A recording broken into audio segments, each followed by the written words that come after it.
Les probiotiques, est-ce que c'est une révolution santé ou une illusion marketing?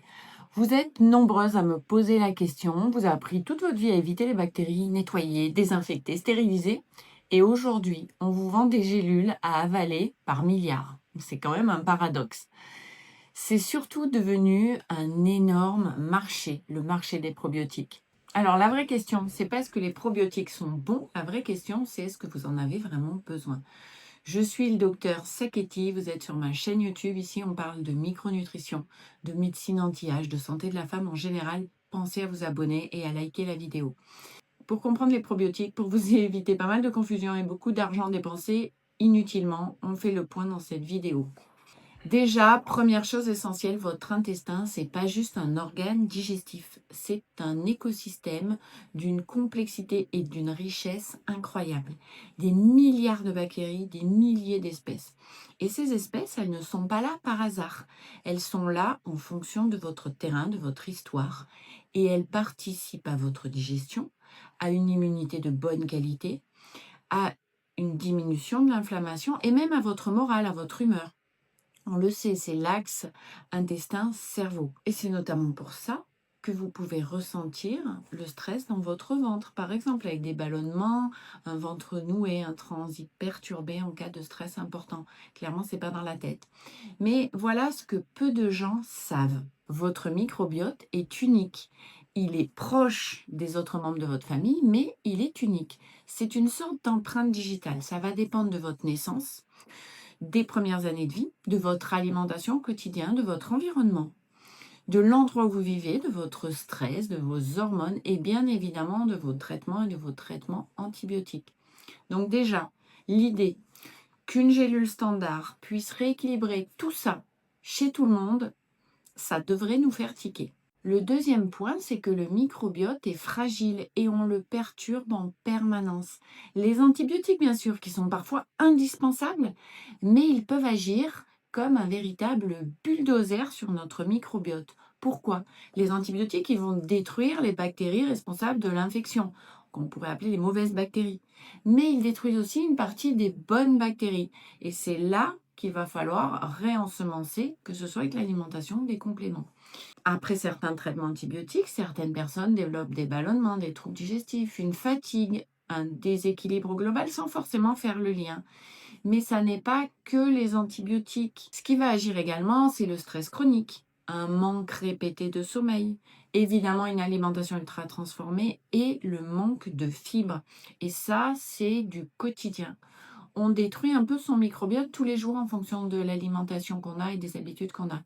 Et on espère le réparer avec une gélule. C'est là que le marketing intervient. Rééquilibrer votre microbiote, booster votre immunité.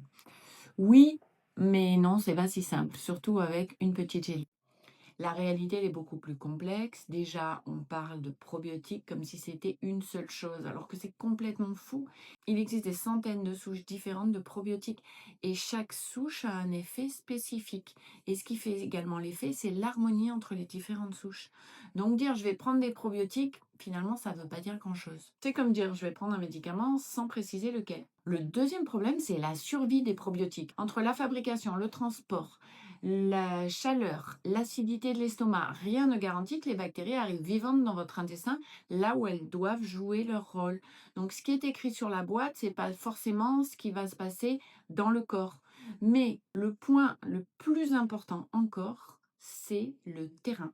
Si vous dormez très mal, si vous êtes hyper stressé, si vous consommez trop peu de fibres. Je répète, si vous consommez trop peu de fibres, si vous mastiquez insuffisamment et si votre alimentation est déséquilibrée, très riche en produits ultra transformés, prendre des probiotiques, c'est un peu comme mettre un emplâtre sur une jambe de bois. Ça ne sert pas à grand-chose. C'est exactement ce qu'on voit malheureusement souvent en consultation. Des patients, des patientes qui prennent des probiotiques, des vitamines, des compléments multivitaminés, mais un petit peu à l'aveugle, sans stratégie, qui se disent ça peut pas me faire de mal. On se dit je comprends pas bien, j'ai l'impression que ça marche pas, mais en réalité, ça ne peut pas marcher de manière optimale. Tout doit être personnalisé. Chaque personne est unique, le traitement doit être unique également pour les probiotiques. Ce qu'il faut retenir, on ne répare pas un microbiote en avalant des bactéries. On le soutient en travaillant le terrain, en mastiquant, en mangeant suffisamment de fibres, en mangeant des aliments également riches en probiotiques, des aliments fermentés, de la choucroute, du kéfir, du miso, du kombucha, en apportant des prébiotiques qui sont les fibres qui vont nourrir les bonnes bactéries, les probiotiques, comme l'asperge, le poireau, l'ail, l'oignon, la chicorée. Donc non, les probiotiques ne sont clairement pas inutiles. Au contraire, ils peuvent être très utiles, mais ils sont souvent utilisés de manière non optimale. Ils peuvent être utiles et le sont très fréquemment après un traitement antibiotique, dans certains cas de diarrhée, dans certains troubles digestifs spécifiques et dans d'autres cas spécifiques. On parle de situations précises.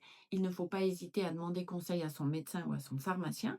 Il faut utiliser des souches ciblées sur une durée limitée et adaptées en fonction des résultats. Mais ce n'est pas une prise quotidienne au cas où. Maintenant, la vraie question, qu'est-ce qu'on fait concrètement? La première chose, c'est l'apport de fibres. Les fibres, c'est probablement l'erreur numéro un. Les fibres vont nourrir les bonnes bactéries. Sans fibres, elles ne peuvent pas fonctionner. Malheureusement, beaucoup de personnes n'en consomment pas assez de légumes, une diversité insuffisante. Donc, avant de penser probiotique, il faut déjà se demander, est-ce que je nourris bien mon microbiote au quotidien? La deuxième chose, je suis sûre que vous la connaissez, c'est les aliments fermentés. Il y en a de différents types, comme le yaourt, le kéfir de fruits ou le kéfir de lait, la choucroute, le kimchi, le miso. En fonction des pays, on va trouver différents aliments fermentés.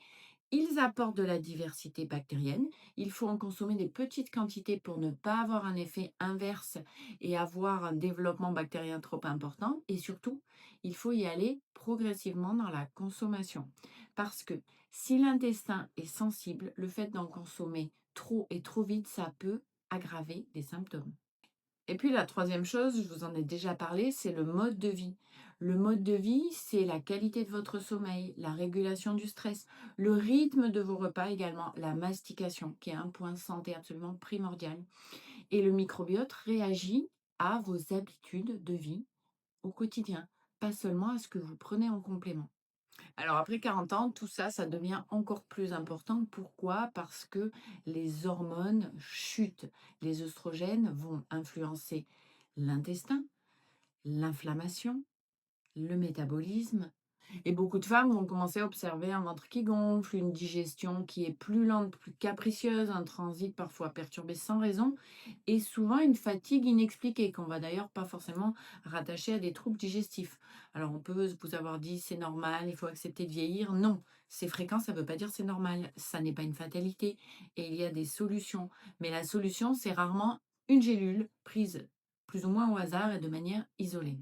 Il faut vraiment une approche globale, comprendre ce qu'on fait et adapter à la réponse de l'organisme également. Donc, le microbiote, c'est une vraie révolution scientifique. Ces dernières années, nos connaissances sur ce sujet ne font qu'exploser et c'est absolument passionnant dans tous les domaines de la santé. Mais les probiotiques, c'est pas une solution miracle et avant d'ajouter des bactéries, nourrissez déjà bien celles que vous avez. Si cette vidéo vous a aidé à comprendre le microbiote, pensez à vous abonner et pensez à la partager à une personne qui consomme des compléments sans trop savoir pourquoi. Dites-moi dans les commentaires, vous avez déjà pris des probiotiques? Lesquels? Est-ce que vous avez noté une amélioration ou bien vous n'avez vu aucune différence? Et moi, je vous dis à bientôt.